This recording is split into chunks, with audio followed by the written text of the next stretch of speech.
Hello folks and welcome back. I'm Stephen and today we are going to be talking about the 7 things I wish I knew before moving to Canada, including a pretty massive one that could end up saving you months of time on your work holiday permit. All of these things would have made life a lot less stressful and less expensive. So if you are thinking of making the move yourself, or moving to anywhere else in the world to be honest, then hopefully this list can save you from making the same mistakes I made, and in doing so, save you some dollar bills. We are also going to be tallying up an estimate to show you how much time and money could have been saved if I knew these things in advance, and we'll put this nice little visual up here for you folks so we can all see in painful 4K detail just how big these numbers get. Tip 1. Subscriptions and digital accounts. We are all living our lives in the subscription model these days. From Netflix to HelloFresh, and now it seems like iPhones as well. Well, let me tell you something. If you move to a different country, you might find it extremely difficult to cancel your subscription plan or even to switch your plan to avail of the local currency rates. Now, some companies make it easier than others, and obviously I can't speak on every subscription model in the world because, well, that would be impossible.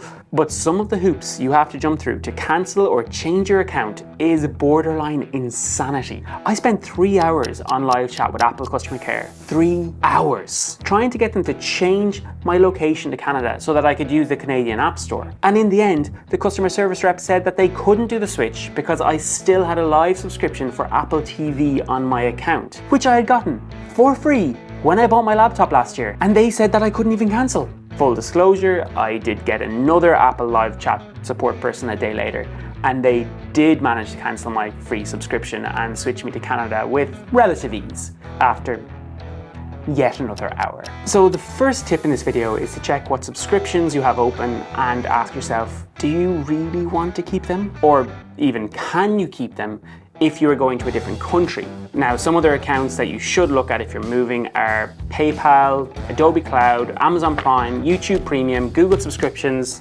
I've just realized I might have too many subscriptions. Tip number 2, references from your landlord and work. So number 2 is all about the pre-planning, getting ahead of some problems. Like I've said in my other videos, if you are moving over, I strongly recommend looking into an Airbnb or checking out one of our partners, Premier Suites, for a short-term let while you get to know the city. I'll do a little link below. Sooner or later though, you are going to be looking for long-term accommodation. When that happens, you'll be asked for references from your landlord in your home country and maybe even a work reference as well. Get these ahead of moving over and you can whip out these documents on request, thus significantly speeding up the whole process of finding somewhere to live. Tip number 3, unlock your mobile cell device. Mobile phone plans in Canada are notoriously expensive. Now, one of the simplest ways to save some money on your phone plan is bring your own device.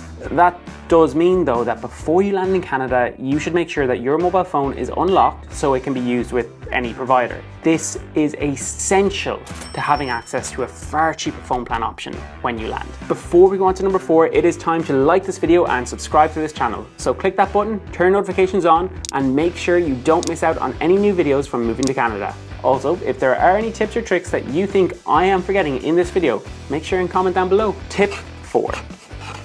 Requesting a driving record and getting motor insurance letter from your automobile insurer. Okay, you want to drive when you get to Canada. Great. It is a massive country and having a car or even being able to rent a car means you get to see more of it without the hassle of airplanes. Some of the scenery out here, you don't want to miss these drives. Well, if you plan on getting a car when you land, it can save you a lot of headaches if you request your driving record and bring a letter from your current insurer before coming over, as this can really help save money on your insurance plan, unless you live in BC and you only have one option for motor insurance anyway.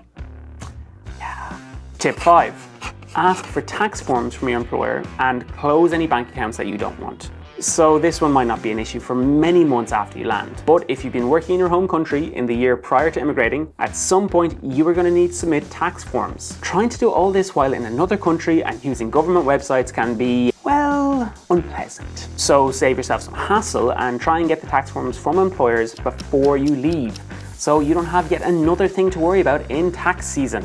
Also, bank accounts cost money, so maybe have a think if you should close your bank account or if you're willing to keep some money in it to pay the annual charges while it's sitting idle. Tip 6. When to activate your IEC.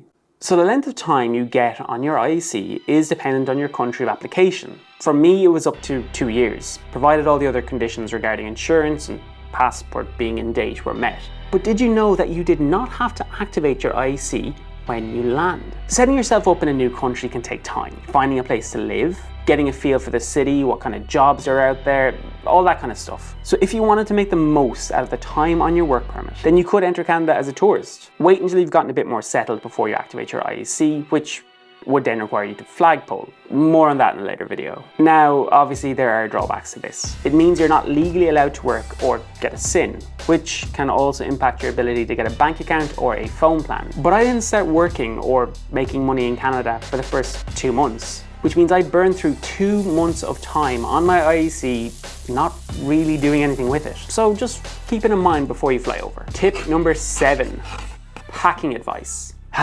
What to pack? Look, I can sit here and tell you to bring X, Y, and Z, but what's the point? We all have different needs and are gonna bring different things with us. I brought 2 suitcases. One was full of clothes that I kind of just threw in with no real thought, and the other was packed full of camera gear. But I know you people. You want some real hard-hitting, no-nonsense advice. Well fine, my one piece of advice is, if you are coming to Canada, bring a rain jacket. I thought I could just pick one up over here when I landed and save myself some space in my suitcase. Rain jackets here are expensive, and I can only assume that everyone is living in crippling debt to be able to afford one. Also, be careful about bringing electronics that will take up loads of space but might not actually work here. Like my partner was going to bring a Dyson hairdryer with her, and those things ain't cheap. But what's even not cheaper, less cheap, more expensive, is wasting valuable luggage space on electronics that won't work in North America because of voltage issues. All joking aside, if you can afford it, I strongly encourage you to bring the things that are important to you. If you have a pair of football boots that you love, bring them. Maybe you have a stationary hobby and you have pens and journals that you hate to part with, but they're really heavy altogether. Just take them with you. Bring the things that mean something to you and don't compromise on them. Because at the end of the day, when you're sitting in your new home in your adopted country, you still want to have the things that are important to you close by. That is it from me, folks. As you can see, I could have saved myself a lot of time, energy, and money had I known these things in advance. So hopefully you've learned a little something ahead of your trip over. And if you think I've missed something or have a video idea for what you'd like to see next, then make sure and leave a comment down below. I promise I see them all and I love reading your suggestions. So until next time, peace. Yeah, it was definitely my partner who was going to bring the Dyson, not me.